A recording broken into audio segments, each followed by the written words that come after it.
ಶಾಂತಿ TV YouTube channel subscribe ಮಾಡಿ, bell icon press ಮಾಡಿ.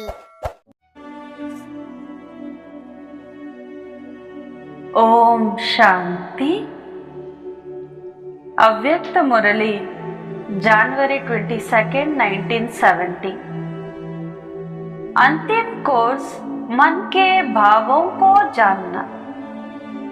ಅಂತಿಮ ಕೋರ್ಸ್ ಆಗಿದೆ ಮನಸ್ಸಿನ ಭಾವನೆಗಳನ್ನು ತಿಳಿದುಕೊಳ್ಳುವುದು. ಸಭಿ ಕಹಾ ಬೇಟೆ ಹೋ और क्या देख रहे हो? ಬಾಗ್ದಾದ ಪ್ರಶ್ನೆ ಕೇಳ್ತಾರೆ, ಎಲ್ಲರೂ ಎಲ್ಲಿ ಕುಳಿತಿದ್ದೀರಿ ಹಾಗೂ ಏನನ್ನು ನೋಡುತ್ತಿದ್ದೀರಿ ಅಂತ. ಎಲ್ಲಿ ಕುಳಿತಿದ್ದೀರಿ ಹಾಗೂ ಏನನ್ನು ನೋಡುತ್ತಿದ್ದೀರಿ? अव्यक्त स्थिति में स्थित हो, अव्यक्त रूप को देख रहे हो, व व्यक्त में अव्यक्त को देखने का प्रयत्न करते हो.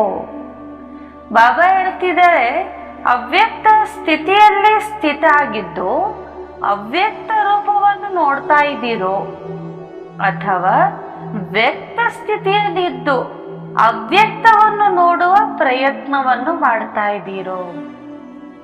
ಅವ್ಯಕ್ತ ಸ್ಥಿತಿಯಲ್ಲಿದ್ದು ಅವ್ಯಕ್ತ ರೂಪವನ್ನು ನೋಡ್ತಾ ಇದ್ದೀರೋ ಅಥವಾ ವ್ಯಕ್ತ ಸ್ಥಿತಿಯಲ್ಲಿದ್ದು ಅವ್ಯಕ್ತವನ್ನು ನೋಡುವ ಪ್ರಯತ್ನ ಮಾಡ್ತಾ ಇದ್ದೀರಾ ಅಂತ ಪ್ರಶ್ನೆ. इस दुनिया में आवाज है, अव्यक्त दुनिया में आवाज नहीं है. ಬಾಬಾ ಹೇಳ್ತಾರೆ, ಈ ಪ್ರಪಂಚದಲ್ಲಿ ಧ್ವನಿ ಇದೆ, ಶಬ್ದ ಇದೆ, ಆದರೆ ಅವ್ಯಕ್ತ ಪ್ರಪಂಚದಲ್ಲಿ ಧ್ವನಿಯೇ ಇಲ್ಲ. इसलिए बाप सभी बच्चों को आवाज से परे जाने की ड्रिल सिखला रहे हैं. ಆದ್ದರಿಂದಲೇ ತಂದೆ ಎಲ್ಲ ಮಕ್ಕಳಿಗೂ ಧ್ವನಿಯಿಂದ ದೂರ ಅಂದ್ರೆ ಶಬ್ದದಿಂದ ದೂರ ಹೋಗುವ ಡ್ರಿಲ್ ಅನ್ನು ಕಲಿಸಿಕೊಡುತ್ತಾರೆ. ಯೋಗ ಅಭ್ಯಾಸವನ್ನು ಕಲಿಸಿಕೊಡ್ತಾರೆ ಬಾಬಾ, ಧ್ವನಿಯಿಂದ ದೂರ ಹೋಗ್ಲಿಕ್ಕೆ. एक सेकंड में आवाज में आना, एक सेकंड में आवाज से परे हो जाना, ऐसा अभ्यास इस वर्तमान समय में बहुत आवश्यक है. ಒಂದು ಸೆಕೆಂಡಿನಲ್ಲಿಯೇ ಧ್ವನಿ ಅಂದ್ರೆ ಶಬ್ದದಲ್ಲಿ ಬರುವುದು, ಒಂದು ಸೆಕೆಂಡಿನಲ್ಲಿಯೇ ಧ್ವನಿಯಿಂದ ಅತೀತಾಗಿ ಇರುವ ಅಭ್ಯಾಸ ಈ ವರ್ತಮಾನ ಸಮಯದಲ್ಲಿ ಬಹಳನೇ ಅವಶ್ಯಕತೆ ಇದೆ ಅಂತ ಹೇಳ್ತಿದ್ದಾರೆ ಬಾಬಾ. वह समय भी आएगा जैसे जैसे अव्यक्त स्थिति में स्थित होते जाएंगे, वैसे वैसे नयनों के इशारों से किसके मन के भावों को जान जाएंगे. कोई से बोलने व सुनने की आवश्यकता नहीं होगी. ऐसा समय अब आने वाला. ಬಾಬಾ ಹೇಳ್ತಾ ಇದ್ದಾರೆ, ಇಂತಹ ಸಮಯವೂ ಬರುತ್ತೆ. ಎಂಥದ್ದು ಅಂದರೆ, ಹೇಗೆ ಹೇಗೆ ಅವ್ಯಕ್ತ ಸ್ಥಿತಿಯಲ್ಲಿ ತಾವು ಸ್ಥಿತರಾಗ್ತಾ ಹೋಗ್ತೀರೋ, ಎಷ್ಟೆಷ್ಟು ನೀವು ಸ್ಥಿತಿಯಲ್ಲಿ ಉನ್ನತ ಮಟ್ಟಿಗೆ ಹೋಗ್ತಾ ಇರ್ತೀರೋ ಅಷ್ಟು ಅನ್ಯರ ನಯನಗಳಿಂದಲೇ ಅವರ ಮನಸ್ಸಿನ ಭಾವನೆಗಳನ್ನು ನೀವು ಅರ್ಥ ಮಾಡ್ಕೊಳ್ತೀರಾ ಅಂತ ಹೇಳ್ತಿದ್ದಾರೆ ಬಾಬಾ. ಅವರು ಮಾತನಾಡುವ ಅವಶ್ಯಕತೆ ಇಲ್ಲ, ನೀವು ಕೇಳಿಸಿಕೊಳ್ಳುವ ಅವಶ್ಯಕತೆ ಇರುವುದಿಲ್ಲ. ಕೇವಲ ಅವರನ್ನು ನೋಡಿದ ತಕ್ಷಣವೇ ಅವರ ಮನಸ್ಸಿನ ಭಾವನೆಗಳು ನಿಮಗೆ ತಿಳಿತಾ ಹೋಗುತ್ತದೆ ಅಂತ ಹೇಳ್ತಿದ್ದಾರೆ. ಇಂತಹ ಸಮಯವು ಈಗ ಬರಲಿದೆ. जैसे बाप दादा के सामने जब आते हो तो बिना सुनाए हुए आप सभी के मन के संकल्प, मन के भावों को जान लेते हैं. वैसे ही आप बच्चों को भी यही अंतिम कोर्स पढ़ाना है. ಹೇಗೆ ನೀವೆಲ್ಲರೂ ಬಾಬ್ದಾದಾರವ್ರ ಎದುರುಗಡೆ ಕುಳಿತಿದ್ದ ತಕ್ಷಣ ನೀವೇನು ಬಾಬಾರವ್ರಿಗೆ ಹೇಳೋ ಅವಶ್ಯಕತೆ ಇಲ್ಲ. ಆದರೆ ಬಾಬಾರವರು ನಿಮ್ಮ ಮನಸ್ಸಿನ ಭಾವನೆಗಳನ್ನು ಹೇಗೆ ಗುಪ್ತವಾಗಿ ತಿಳಿದುಕೊಳ್ಳುತ್ತಾರೋ, ಏನೂ ಹೇಳದೇನೆ ಅದೇ ರೀತಿ ನೀವು ತಂದೆ ಸಮಾನ ಅನ್ಯ ಆತ್ಮರ ಮನಸ್ಸಿನ ಭಾವನೆಗಳನ್ನು ಸರಳವಾಗಿ ಅರ್ಥ ಮಾಡ್ಕೊಳ್ತೀರಾ ಅಂತ ಹೇಳ್ತಿದ್ದಾರೆ ಬಾಬಾ. ಇದೇ ಒಂದು ಅಂತಿಮ ಕೋರ್ಸ್ ಆಗಿದೆ. ಅನ್ಯರ ಮನಸ್ಸಿನ ಭಾವನೆಗಳನ್ನ ಅರ್ಥ ಮಾಡ್ಕೊಳ್ಳೋದೇ ಕೊನೆಯ ಅಂತಿಮ ಪರೀಕ್ಷೆ ಆಗಿದೆ. ಆ ಪರೀಕ್ಷೆಯ ಕೋರ್ಸ್ ಇದಾಗಿದೆ ಅಂತ ಹೇಳ್ತಿದ್ದಾರೆ ಬಾಬಾ. जैसे मुख की भाषा कही जाती है वैसे ही फिर रूहों की रूहान होती है. जैसे रूह रूहान कहते हैं तो रूह भी रूह से बात करते हैं, लेकिन कैसे? ನೋಡಿ, ಬಾಬಾ ಹೇಳ್ತಾ ಇದ್ದಾರೆ, ಹೇಗೆ ನಾವು ನಮ್ಮ ಬಾಯಿಂದ ಮಾತನಾಡುವಂತ ಒಂದು ಭಾಷೆಗಳಿರುತ್ತೆ ಅಲ್ವಾ, ಮುಖದಿಂದ ಮಾತನಾಡುವಂತ ಭಾಷೆಗಳಿರುತ್ತೋ ಅದೇ ರೀತಿ ಇದು ಆತ್ಮಿಕ ಭಾಷೆ. ಅದಕ್ಕೆ ಆತ್ಮಿಕ ಸಂಭಾಷಣೆ ಅಂತ ಹೇಳ್ತಾರಲ್ಲ, ಆತ್ಮಿಕ ವಾರ್ತಾಲಾಪ ಅಂತ ಹೇಳ್ತಾರಲ್ವ. ಆತ್ಮಿಕ ವಾರ್ತಾಲಾಪ ಅಂದ್ರೇನು? ಆತ್ಮದೊಂದಿಗೆ ಮಾತನಾಡುವುದು ಅಂತ. ಹೇಗೆ ಮಾತನಾಡುತ್ತದೆ ಅಂತ ಕೇಳ್ತಿದಾರ. ಕ್ಯಾ ರೂಹೋಂ ಕಿ ಬಾತೆ ಮುಖ ಸೆ ಹೋತಿ ಹೈ? ಬಾಬಾ ಕೇಳ್ತಾ ಇದ್ದಾರೆ, ಆತ್ಮಗಳು ಮುಖದಿಂದ ಅಂದ್ರೆ ತಮ್ಮ ಬಾಯಿಂದ ಮಾತನಾಡುತ್ತದೆಯಾ? ಬಾಯಿನ ಅವಶ್ಯಕತೆ ಇದೆಯಾ? जैसे जैसे रूहानी स्थिति में स्थित होते जाएंगे वैसे वैसे रूह की बात को ऐसे ही सहज और स्पष्ट जान जाएंगे. ಹೇಗೆ ನೀವು ಆತ್ಮಿಕ ಸ್ಥಿತಿಯಲ್ಲಿ ಹೇಗೆ ನೀವು ಸ್ಥಿತರಾಗ್ತಾ ಹೋಗ್ತೀರೋ, ಎಷ್ಟೆಷ್ಟು ಆ ಸ್ಥಿತಿಯನ್ನು ನೀವು ಉನ್ನತ ಮಟ್ಟಿಗೆ ಸದಾಕಾಲಿಕವಾಗಿ ಇಟ್ಕೊಳ್ತಾ ಹೋಗ್ತೀರೋ ಅಷ್ಟಷ್ಟೇ ನಿಮಗೆ ಆತ್ಮಗಳ ಭಾಷೆ ಅಂದ್ರೆ ಆತ್ಮ ತನ್ನ ಮನಸ್ಸಿನ ಭಾವನೆ ಏನ್ ನಡೆಸ್ತಿದೆ ಅನ್ನೋದು ನಿಮಗೆ ಸಹಜವಾಗಿ ಸ್ಪಷ್ಟವಾಗಿ ಅರ್ಥ ಆಗುತ್ತದೆ ಅಂತ ಹೇಳ್ತಿದ್ದಾರೆ. ಆತ್ಮದ ಭಾಷೆಯನ್ನು ಇಷ್ಟು ಸಹಜವಾಗಿ ಸ್ಪಷ್ಟವಾಗಿ ಅರ್ಥ ಮಾಡಿಕೊಳ್ಳುತ್ತೆ. ಹೇಗೆ? ಆತ್ಮಿಕ ಸ್ಥಿತಿಯಲ್ಲಿ ಸ್ಥಿತರಾಗುವುದರಿಂದ. जैसे इस दुनिया में मुख द्वारा वर्णन करने से एक दो के भाव को जान जाते हो तो किसके लिए किस बात की धारणा की आवश्यकता है? ಬಾಬಾ ಹೇಳ್ತಿದ್ದಾರೆ, ಹೇಗೆ ಪ್ರಾಪಂಚಿಕವಾಗಿ ನೋಡಿದ್ದೆ ಆದರೆ ನಮ್ಮ ಬಾಯಿಂದ ಮಾತನಾಡುವಂತಹ ಇತರ ಯಾರನ್ನೇ ವರ್ಣನೆ ಮಾಡುವಂತ ಒಂದು ಶಬ್ದಗಳಿಂದ ಅವರನ್ನು ನಾವು ತಿಳ್ಕೊಳ್ಳಿಕ್ಕೆ ಸಾಧ್ಯ ಅಲ್ಲವೇ? ಆದರೆ ಈ ಶಬ್ದಗಳ ಅವಶ್ಯಕತೆ ಆತ್ಮ ಮಾತನಾಡಲಿಕ್ಕೆ ಬೇಕೇ? ಮಾತಿನ ಅವಶ್ಯಕತೆ ಇದೆಯೇ?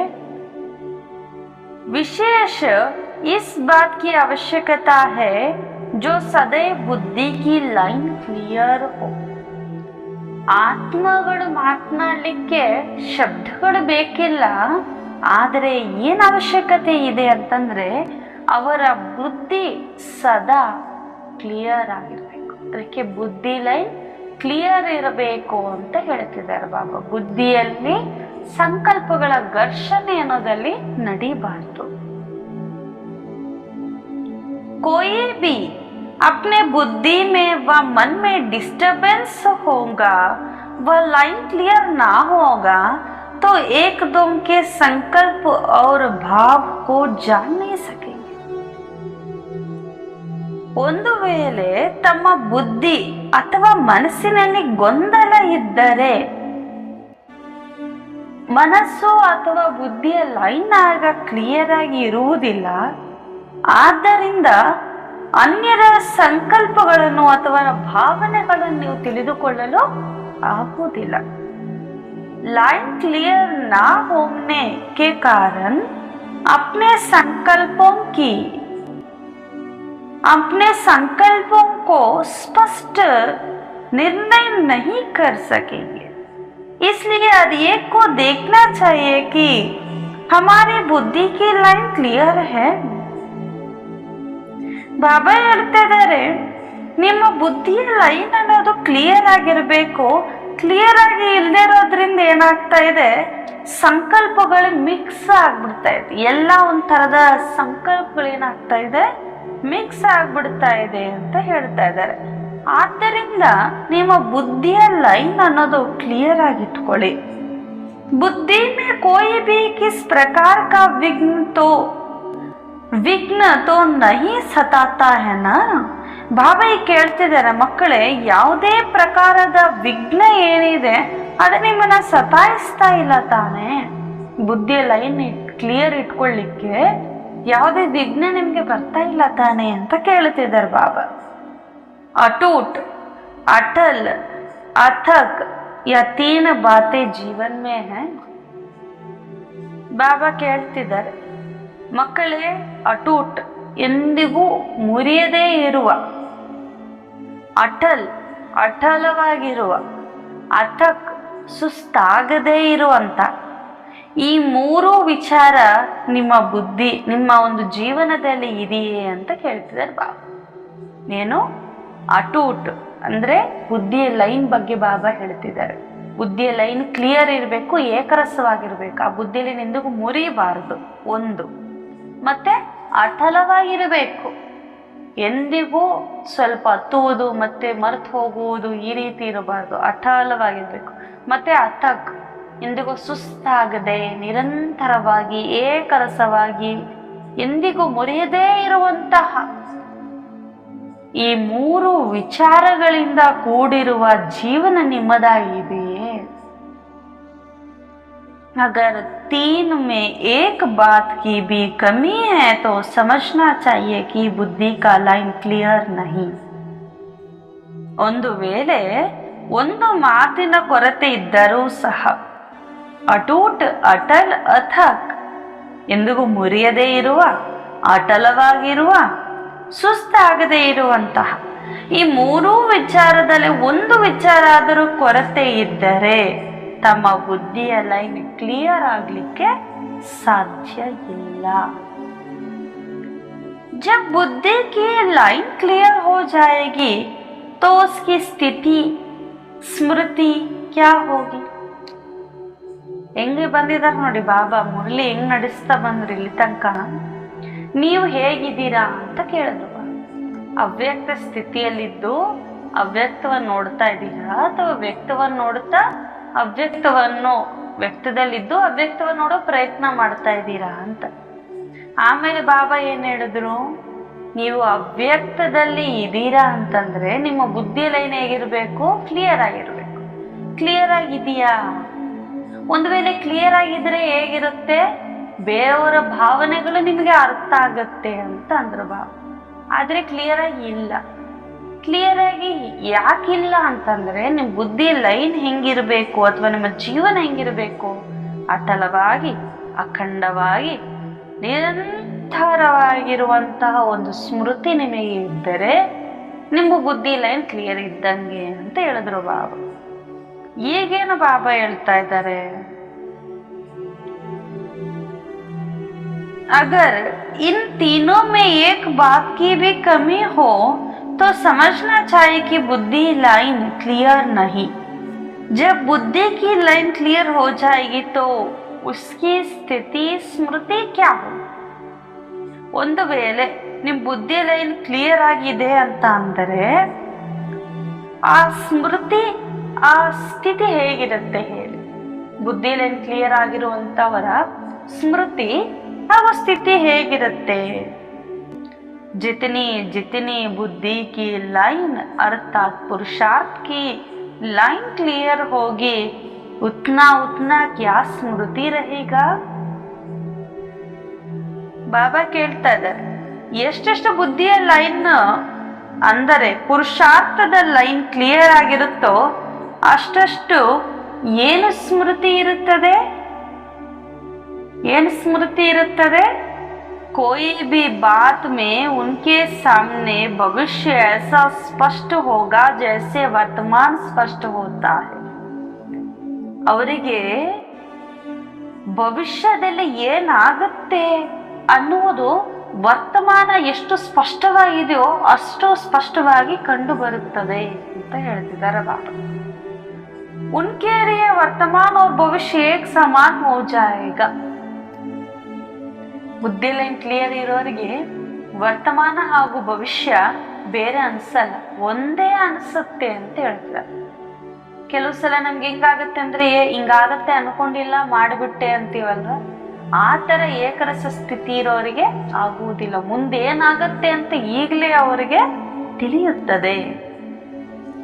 जैसे आजकल साइंस दोनों ने कहाँ की बातों को इतना स्पष्ट दिखाया है जो दूर की चीजों भी नजदीक नजर आती है. इसी रीति से जितना पुरुषार्थ क्लियर होगा उनको भविष्य की हर बात दूर होते भी नजदीक पड़ती है. ಬಾಬಾ ಹೇಳ್ತಾರೆ, ಈಗ ಸೈನ್ಸಿನ ಸಾಧನಗಳು ಇಬ್ಬರು ದೂರ ಇದ್ರೂ ಕೂಡ ಅಥವಾ ಎರಡು ವಸ್ತುಗಳು ದೂರ ಇದ್ರೂ ಕೂಡ ಎಷ್ಟು ಹತ್ತಿರದ ಅನುಭವವನ್ನು ಮಾಡಿಸ್ತಾ ಇದೆಯಲ್ಲವೇ, ಎಷ್ಟು ಹತ್ತಿರದಲ್ಲೇ ನೋಡುವಂತ ಒಂದು ದೃಷ್ಟಿಕೋನ ಕೊಟ್ಟಿದೆಯಲ್ಲವೇ. ಅದೇ ರೀತಿ ಎಷ್ಟು ಪುರುಷಾರ್ಥ ಕ್ಲಿಯರ್ ಆಗ್ತಾ ಹೋಗುತ್ತೋ ಅಷ್ಟು ಭವಿಷ್ಯತ್ತಿನ ಮಾತುಗಳು, ಭವಿಷ್ಯತ್ತಿನ ವಿಚಾರ ದೂರವಾಗಿದ್ದರೂ ಹತ್ತಿರ ಇದ್ದಂಗೆ, ಅಂದ್ರೆ ಏನಾಗುತ್ತೋ ಅದು ಈಗಲೇ ಅವರಿಗೆ ಸ್ಪಷ್ಟವಾಗಿ ಅನುಭವ ಆಗ್ತಾ ಹೋಗುತ್ತೆ. जैसे आजकल टेलीविजन में देखते हैं तो सभी स्पष्ट दिखाई पड़ता है ना, तो उनकी बुद्धि और उनकी दृष्टि टेलीविजन की भांति सभी बातें स्पष्ट दिखाई और जानेंगी और कोई भी बात में पुरुषार्थ की मुश्किलात नहीं होगा. ಬಾಬಾ ಹೇಳ್ತಾ ಇದ್ದಾರೆ, ಹೇಗೆ ಈಗ ಟೆಲಿವಿಷನ್ ಇದೆಯಲ್ಲ, ಟಿವಿ ಇದೆಯಲ್ಲ, ಅದನ್ನ ನೋಡ್ತಿರಲ್ವಾ, ಅದನ್ನ ನೋಡಿದಾಗ ಅವರೆಲ್ಲೋ ಇರ್ತೀವಿ, ನಾವೆಲ್ಲೋ ಇರ್ತೀವಿ, ಆದ್ರೆ ಸಮ್ಮುಖದಲ್ಲಿ ಇರುವ ಅನುಭವವನ್ನು ಮಾಡಿಸ್ತಾರಲ್ಲವೇ, ಅದೇ ರೀತಿ ನಿಮ್ಮ ಬುದ್ಧಿ ಎಷ್ಟು ಕ್ಲಿಯರ್ ಆಗ್ತಾ ಹೋಗುತ್ತೋ ಅಷ್ಟು ನಿಮ್ಮ ದೃಷ್ಟಿ ಎನ್ನುವಂತ ಟೆಲಿವಿಷನ್ ಅಲ್ಲಿ ಎಲ್ಲಾ ಮಾತುಗಳು ಸ್ಪಷ್ಟವಾಗಿ ತಿಳಿಯುತ್ತದೆ.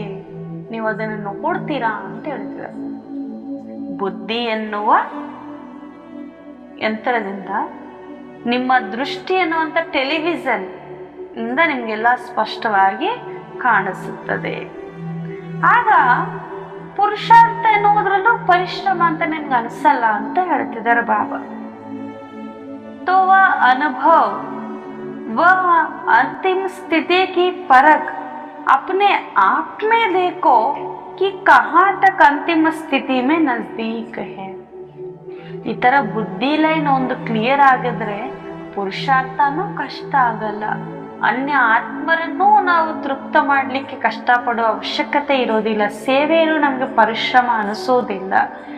ಈ ರೀತಿ ಬಾಬಾ ಹೇಳ್ತಾ ಇದ್ದಾರೆ, ನೀವು ಒಂದು ಸ್ಥಿತಿಯಿಂದ ನೀವು ಇಷ್ಟೊಂದು ಲಾಭವನ್ನು ಪಡ್ಕೊಳ್ತೀರಾ, ಹಾಗೂ ಇದೇ ಕೊನೆಯ ಸ್ಥಿತಿ ಕೂಡ ಆಗಿದೆ. ಆದ್ದರಿಂದ ಈಗ ನೋಡ್ಕೊಳ್ಳಿ ನಿಮ್ಮನ್ನು ನೀವು ಎಷ್ಟು ಈ ಅಂತಿಮ ಸ್ಥಿತಿಗೆ ನಾವು ಬಂದು ತಲುಪಿದ್ದೇವೆ ಅಂತ. जैसे सूर्य अपने जब पूरे प्रकाश में आ जाते हैं तो हर चीज स्पष्ट देखने में आती है. जो अंधकार है, धुंध है, वह सभी को खत्म कर देते हैं. इसी रीति जब सर्वशक्तिवान ज्ञान सूर्य के साथ अटूट संबंध है तो अपने आप से भी ऐसा ही हर बात स्पष्ट देखने में आएगी. और जो चलते चलते पुरुषार्थ में माया का अंधकार व धुंध आ जाता है, जो सत्य बात को छिपाने वाले हैं वह हट जाएंगे. इसलिए सदैव 2 बात की याद रखना. ನೋಡಿ ಬಾಬಾ ಹೇಳ್ತಿದ್ದಾರೆ, ಯಾವಾಗ ಸೂರ್ಯ ತನ್ನ ಪೂರ್ಣ ಪ್ರಕಾಶದಲ್ಲಿ ಬರುತ್ತಾನೋ, ಅಂದ್ರೆ ಯಾವಾಗ ಸಂಪೂರ್ಣವಾಗಿ ಪ್ರಕಾಶಮಯವಾಗಿ ಇರುತ್ತಾನೋ, ಕಾಣಿಸಿಕೊಡುತ್ತಾನೋ, ಆಗ ಎಲ್ಲ ಕಡೆ ಇರುವಂತ ಅಂಧಕಾರ, ಎಲ್ಲ ಕಡೆ ಇರುವಂತ ಕೊಳೆ ಸಮಾಪ್ತಿ ಆಗ್ಬಿಡುತ್ತೆ. ಎಲ್ಲವೂ ಸ್ಪಷ್ಟವಾಗಿ ನಮಗೆ ಕಾಣಿಸೋದು ಶುರುವಾಗುತ್ತೆ. ಅದೇ ರೀತಿ ನೀವು ಯಾವಾಗ ಸರ್ವಶಕ್ತಿವಂತ ಜ್ಞಾನ ಸೂರ್ಯನ ಜೊತೆಗೆ ಅನಂತ ಸಂಬಂಧವನ್ನು ಜೋಡಿಸುತ್ತೀರೋ, ಅಂದ್ರೆ ಶಿವಬಾಬಾ ಅವ್ರ ಜೊತೆ ಯಾವಾಗ ಏಕರಸವಾಗಿ ನಿರಂತರವಾಗಿ ಸಂಬಂಧ ಜೋಡಣೆ ಆಗುತ್ತದೆಯೋ, ಹಾಗೆ ಎಲ್ಲ ವಿಚಾರಗಳು ಕೂಡ ಸ್ಪಷ್ಟವಾಗಿ ನಿಮಗೆ ಕಾಣಿಸುತ್ತದೆ. ಹಾಗೂ ನಡೆಯುತ್ತಾ ನಡೆಯುತ್ತಾ ಪುರುಷಾರ್ಥದಲ್ಲಿ ಯಾವ ಮಾಯೆಯ ಅಂಧಕಾರ, ಮಾಯೆಯ ಒಂದು ಪರೀಕ್ಷೆಗಳು ಯಾವುದು ಬರುತ್ತೆ ಅಂತ ಹೇಳ್ತೀವೋ ಅದು ಕೂಡ ಸಮಾಪ್ತಿ ಆಗ್ಬಿಡುತ್ತೆ. ಯಾವ ಸತ್ಯವನ್ನು ಮುಚ್ಚಿಡ್ಲಿಕ್ಕೆ ಮಾಯೆ ಬರುತ್ತದೆಯೋ ಅದು ಕೂಡ ಕತ್ತಲು ಹೇಗೆ ಸೂರ್ಯ ಬಂದಾಗ ತೊಲಗು ಹೋಗುತ್ತೋ, ಅದೇ ರೀತಿಗೆ ಜ್ಞಾನ ಸೂರ್ಯನ ಜೊತೆ ಬುದ್ಧಿಯೋಗವನ್ನು ಜೋಡಿಸಿದಾಗ ಮಾಯೆಯು ಕೂಡ ಸಮಾಪ್ತಿಯಾಗ್ಬಿಡುತ್ತೆ. इसलिए सदैव 2 बातें याद रखना. आज के इस अलौकिक मेले में जो सभी बच्चे आए हैं, वह जैसे लौकिक बाप अपने बच्चों को मेले में ले जाते हैं, तो जो स्नेही बच्चे होते हैं उनको कोई ना कोई चीज लेकर देते हैं. तो बाप दादा भी सभी आज के इस अनोखे मेले में आप सभी बच्चों को कौन सी अनोखी चीज देख रहे हैं, दे रहे हैं. ಬಾಬಾ ಹೇಳ್ತಿದ್ದಾರೆ ನೋಡಿ, ಇವಾಗ ಬಾಬಾ ಅನಂತವಾಗಿ ತಂದೆ ಜೊತೆ ಸಂಬಂಧವನ್ನು ಜೋಡಿಸ್ಕೊಳ್ಳಿ ಅಂತಂದ್ರಲ್ವ, ಅದಕ್ಕೆ ಬಾಬಾ ಹೇಳ್ತಿದ್ದಾರೆ ಇವತ್ತೆಲ್ಲ ಮಕ್ಕಳನ್ನ ನೋಡ್ತಿದ್ರು ಒಂಥರ ಅಲೌಕಿಕ ಮೇಲ್ ಆ ತರ ಅನಿಸ್ತಾ ಇದೆ. ಇವಾಗ ಜಾತ್ರೆಗೆ ಹೋಗ್ತೀವಿ ಅಂದ್ರೆ ಲೌಕಿಕ ತಂದೆ ಏನ್ ಮಾಡ್ತಾರೆ ಹೇಳಿ, ಮಕ್ಕಳ ಮೇಲೆ ಸ್ನೇಹ ಇರುತ್ತೆ, ಪ್ರೀತಿ ಇರುತ್ತೆ, ಅದಕ್ಕೋಸ್ಕರ ಹೋದಾಗ ಏನೋ ಒಂದು ಮಕ್ಕಳಿಗಾಗಿ ಪ್ರೀತಿಯಿಂದ, ಜಾತ್ರೆಯಿಂದ, ಮೇಲಾಯಿಂದ ಏನೋ ಒಂದು ತಂದು ಕೊಡ್ತಾರಲ್ವೇ, ಆ ತರ ಇದು ಒಂದು ಅಲೌಕಿಕ ಮೇಲಾಗಿದೆ. ಈ ಅಲೌಕಿಕ ಮೇಲೆಯಲ್ಲಿ ನೀವೆಲ್ಲ ಮಕ್ಕಳು ಬಂದು ಸೇರಿದ್ದೀರಾ, ನಿಮ್ಮೆಲ್ಲರಿಗೂ ಒಂದು ಬಾಬಾ ವಿಶೇಷವಾಗಿರುವಂತ ಒಂದು ವಸ್ತುವನ್ನು ಕೊಡ್ತಾರಂತೆ. ಅದೇನು ಗೊತ್ತಿದೀನಿ ಅಂತ ಕೇಳ್ತಿದ್ದಾರೆ ಬಾಬಾ. ಏನು? आज के इस मधुर मिलन के मेले का यादगार बाप दादा क्या दे रहे हैं कि सदैव शुभ चिंतक और शुभ चिंतन में रहना. शुभ चिंतन और शुभ चिंतक, यह 2 बातें सदैव याद रखना. ಬಾಬಾ ಹೇಳ್ತಿದ್ದಾರೆ, ಈ ದಿನ ಮಧುರ ಮಿಲನದ ಮೇಲೆಯ ನೆನಪಾರ್ಥವಾಗಿ ಬಾಬಾ ಏನನ್ನು ಕೊಡುತ್ತಿದ್ದಾರಂದ್ರೆ, ಸದಾ ಶುಭ ಚಿಂತಕರಾಗಿರಿ, ಶುಭ ಚಿಂತೆಯನ್ನು ಮಾಡಿ. ಸದಾ ಶುಭ ಚಿಂತೆಯನ್ನು ಮಾಡಿ ಶುಭ ಚಿಂತಕರಾಗಿರಿ. ವಿಚಾರದಲ್ಲಿ ಶುಭವೇ ಇದ್ದಾಗ ನಮ್ಮ ಕರ್ಮದಲ್ಲೂ ಕೂಡ ಶುಭ ಚಿಂತಕರಾಗಿ ಇರ್ತೀವಲ್ಲ. ಯಾ 2 ಬಾತೆ ಸದಾ ಯಾದ ರಖನ. ಈ 2 ವಿಚಾರವನ್ನು ಸದಾ ನೆನಪಿಟ್ಕೊಳ್ಳಿ. शुभ चिंतन में अपने स्थिति बना सकेंगे और शुभ चिंतक बनने से अनेक आत्माओं की सेवा करेंगे. ಶುಭ ಚಿಂತನೆಯನ್ನು ಮಾಡೋದ್ರಿಂದ ನಿಮ್ಮ ಸ್ಥಿತಿಯನ್ನು ತಯಾರು ಮಾಡ್ಕೊಳ್ತೀರಾ, ಹಾಗೂ ಶುಭ ಚಿಂತಕರಾಗಿರೋದರಿಂದ ಅನೇಕ ಆತ್ಮರಿಗೆ ನೀವು ಸೇವೆ ಮಾಡಲಿಕ್ಕೆ ಸಾಧ್ಯ ಆಗುತ್ತದೆ. तो आज यह वर्तमान वतन से आए हुए सभी बच्चों के प्रति अविनाशी सौगात.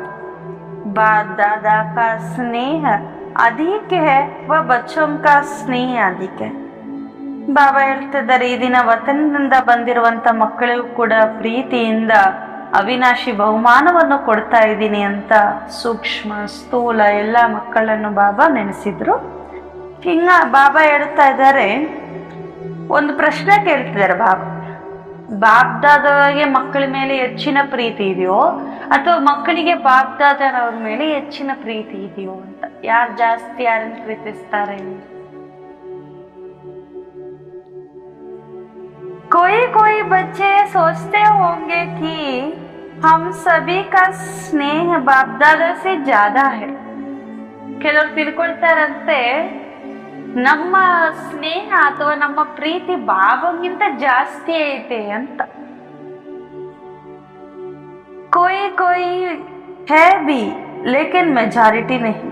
ಆದ್ರೆ ಕೆಲವರು ಮಾತ್ರ ಇದ್ದಾರೆ, ಮೆಜಾರಿಟಿ ಈ ರೀತಿ ಹೇಳಲಿಲ್ಲ. ಸ್ನೇಹ है लेकिन अटूट और एक रस स्नेह नहीं. ನಿಮ್ಮ ಮಕ್ಕಳಿಗೆ ಬಾಬಾವ್ರ ಮೇಲೆ ಸ್ನೇಹ ಇದೆ, ಆದ್ರೆ ಅನಂತವಾಗಿ ಏಕರಸವಾಗಿ ಸ್ನೇಹ ಇಲ್ಲ ಅಂತ ಹೇಳ್ತಿದ್ದಾರೆ ಬಾಬಾ. ಬಚ್ಚೋं का ಸ್ನೇಹ ರೂಪ ಬದಲ್ತಾ ಬಹುತ್ है. ಇನ್ನೊಂದೇನಂದ್ರೆ ಮಕ್ಕಳ ಸ್ನೇಹ ರೂಪ ಬದಲಾಯಿಸ್ತಾನೇ ಇರ್ತೀರಾ ಅಂತ ಹೇಳ್ತಿದ್ದಾರೆ ಬಾಬಾ. ಯಾವಾಗ್ಲೂ ಒಂದೇ ರೀತಿ ಬಾಬಾವರೊಂದಿಗೆ ಸ್ನೇಹ ಇರುವುದಿಲ್ಲ. बाप दादा का स्नेह अटूट और एक रस रहता है. ಭಲೆ ನೀವು ದ್ವಾಪರಯುಗದಿಂದನೂ ಬಾಬಾವರನ್ನು ಕರೀತಾ ನೆನಪು ಮಾಡ್ತಾ ಇರಬಹುದು, ಆದ್ರಿಂದ ನೀವು ಹೇಳ್ಬೋದು ಬಾಬಾವರು ಸಂಗಮಯುಗದ ನಮ್ಮನ್ನ ನೆನೆಸ್ಕೊಂಡು ಬಂದ್ರು, ಆದ್ರೆ ನಾವು ದ್ವಾಪರಯುಗದಿಂದಾನೇ ನೆನೆಸ್ತಿದ್ವಿ ಅಂತ. ಆದ್ರೆ ಬಾಬಾ ಹೇಳ್ತಾರೆ, ಮಕ್ಕಳೇ ನಿಮ್ಮ ಸ್ನೇಹ ಅನ್ನೋದು ಏನೈತಲ್ಲ ಅದು ಸದಾ ಇದ್ದಿಲ್ಲ ಹಾಗೂ ಏಕರಸವಾಗೂ ಇದ್ದಿಲ್ಲ. ಆದ್ರೆ ಬಾಗ್ದಾದ ಸ್ನೇಹ ಅಂತದ್ದು ಅನಂತ ಹಾಗೂ ಏಕರಸವಾಗಿರುವಂತ ಸ್ನೇಹ ಇರುತ್ತೆ. ಖುಷಿ ಬಂದಾಗ ಜಾಸ್ತಿ ಸ್ನೇಹ, ದುಃಖ ಬಂದಾಗ ಅವರನ್ನ ಕಡಿಮೆ ಸ್ನೇಹ ಮಾಡ್ತೀವಿ, ತೆಗಳ್ತೀವಲ್ವಾ, ಈ ರೀತಿ ಆಗ್ಬಾರ್ದು. ತೋ ಆಪ್ ಬತಾವೋ ಕಿ ಕಿಸ್ಕಾ ಸ್ನೇಹ ಜಾದಾ ಹೈ. ಈಗ ಹೇಳ್ಬಿಡಿ ಯಾರ ಸ್ನೇಹ ಜಾಸ್ತಿ ಇದೆ. ಬಾಪ್ ದಾದಾ ಬಚ್ಚೋं को देखते हैं तो त्रिनेत्री होने से 3 रूपों से देखते. ಬಾಬ್ದಾದ ಮಕ್ಕಳನ್ನ ನೋಡ್ತಾರಂತೆ, ತ್ರಿನೇತ್ರಿ ಆಗಿರುವಂತ ಕಾರಣ ಬಾಬ್ದಾದ 3 ರೂಪಗಳಲ್ಲಿ ನೋಡ್ತಾರಂತೆ ಮಕ್ಕಳನ್ನು. ವಹ ಕೌನ್ ಸಾ 3 ರೂಪ ಹೇ. ಆ 3 ರೂಪಗಳು ಯಾವುವು ಅಂತ ಕೇಳ್ತಿದ್ದಾರೆ ಬಾಬಾ. तो वह सभी जानते हैं, लेकिन बाप बच्चों को 3 रूप से देखते हैं. एक तो पुरुषार्थी रूप और दूसरा संगम का भविष्य तो फरिश्ता रूप और तीसरा भविष्य देवता.